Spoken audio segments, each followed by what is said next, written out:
अस्सलाम वालेकुम रहमतुल्लाहि वबरकातुहू। हम करें आप बीती। हमारी कोशिश है कि उर्दू ग्रामर में जितनी भी टॉपिक्स हैं, जितनी भी चीजें हैं, वो सब एक जगह इकट्ठी की जाए ताकि आप हमारे ही चैनल से तमाम चीजें देख सकें। आपको लहदा सर्च करना ना पड़े और आपको ढूंढनी ना पड़े। इसके लिए आप हमारे चैनल की तमाम जो प्ले लिस्ट है वो एक दफा चेक कर लें और इसमें आपको मुख्तलिफ चीजें नजर आएंगी और जो मिसिंग है या अभी हम गाहे और भी चीजें अपलोड करेंगे और जो चीजें अपलोड है उनके और भी टॉपिक्स इसमें शामिल करेंगे। तो इसके लिए आप हमारे चैनल को सब्सक्राइब करके वीडियोस को लाइक और शेयर लाजमी कीजिए।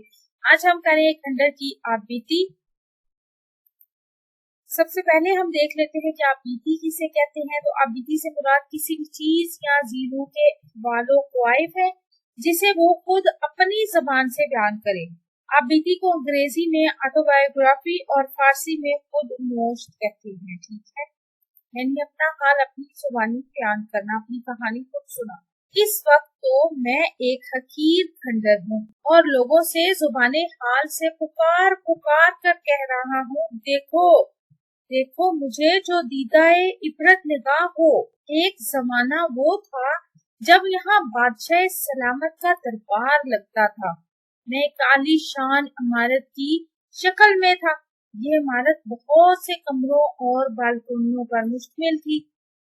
बादशाह वक्त ने मेरी तामीर पर कसीर रकम खर्च की थी। बेहतरीन कारीगर और इंजीनियरों की खिदमत हासिल की गई। दूर दराज से संगे मरमर और संगे सुर्ख लाकर मुझे जीनत बख्शी। शहजादे और शहजादियां इसी महल में परवरिश पाती रही। मैंने जमाने के बड़े नेशेबो फराज देखे हैं। जब कोई दूसरे मुल्क से बादशाह यहाँ बतौर मेहमान आता तो मेरी खिदमत हासिल की जाती। क्यों? क्योंकि मैं एक कुशादा महल था।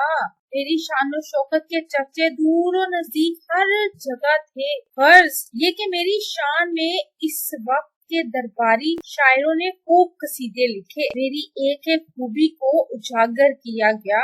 जो भी मुझे देखता था अश का रोकता था। आखिर मुझे बनाने वाले बादशाह को मौत ने आद बोचा।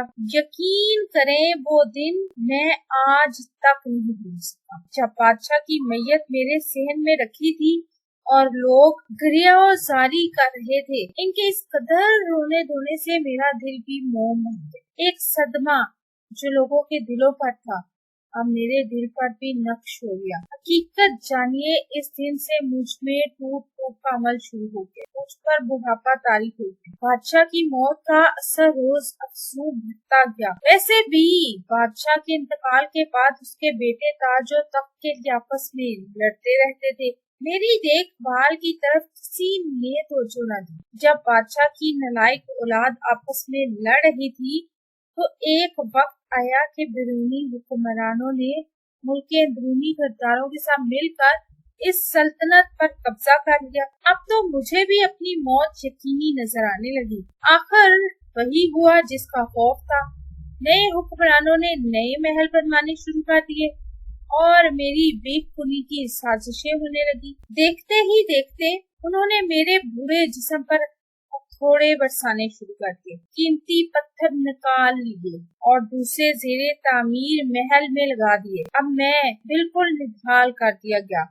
मेरा वजूद खत्म करके रख दिया। अब तो मैं बिल्कुल अपाहज हो चुका हूँ, एक खंडर बन चुका हूँ। देखने वालों के लिए इबरत का दर्स हूँ। ये थी मेरी कहानी, मेरी जुबानी। आपको मेरी कहानी कैसी लगी कमेंट में जरूर बताइएगा और चैनल जरूर सब्सक्राइब कर दें मेरे जैसे बहुत सौ की कहानी सुनने के। आपको हमारी वीडियो कैसी लगी चैनल सब्सक्राइब करके वीडियोस को लाइक और शेयर करें, कमेंट करें। मज़ीद कौन सी वीडियो देखना चाहते हैं, अल्लाह ताला मुझे और आपको नेकी काम करने की तौफीक अता फरमाए। अपना और अपने प्यारों पर रखिए बहुत सा ख्याल। अल्लाह हाफिज।